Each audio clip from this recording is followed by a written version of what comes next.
Kepada akun yang bernama Sultan Alam Syah ya. Sultan Malikul Alam apa itu? Kepada saudaraku, jangan terlalu menyalahkan pihak manapun ya. Dan walaupun keturunan raja, keturunan sultan begini begitu, bukan berarti Aceh ini milik keturunan raja. Ya, dan perlu dikaji lagi. Banyak itu keturunan raja di Aceh, banyak itu keturunan sultan di Aceh, dan tidak mungkin semua mereka itu harus jadi raja. Dari 5 anak daripada raja, tidak mungkin semua jadi raja di tempat yang sama. Jadi kalau saudara Teku Sultan Alam Syah mengatakan seolah-olah saudaralah yang paling baik, saudaralah yang paling berhak di Aceh ini, mengatakan suku Tanah Rencong. Mana ada itu suku Tanah Rencong? Rencong itu adalah senjata pemersatu.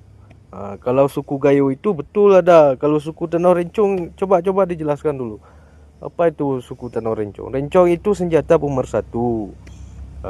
Sebelum adanya Rencong, Aceh ini ada senjata Siwah, ada senjata Bari, ada senjata Bawar, atau sama seperti Kris yang ada di Melayu, seperti Kris Alang. Karena kita ini kan bangsa Jawi. Bangsa Jawi ini bangsa Nabi Nuh, bangsa Nabi Ibrahim. Jadi Rencong itu adalah senjata pemersatu seluruh bangsa Aceh. Jadi saudara katakan Tanah Rencong itu adalah suku. Itu salah. Rencong itu senjata pemersatu seluruh bangsa Aceh.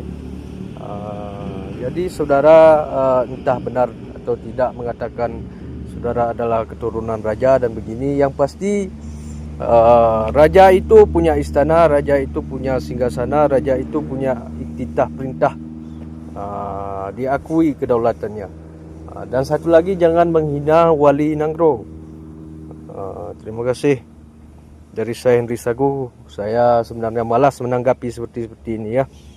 Karena kita orang Aceh ini orang yang paham adab, yang paham istilah.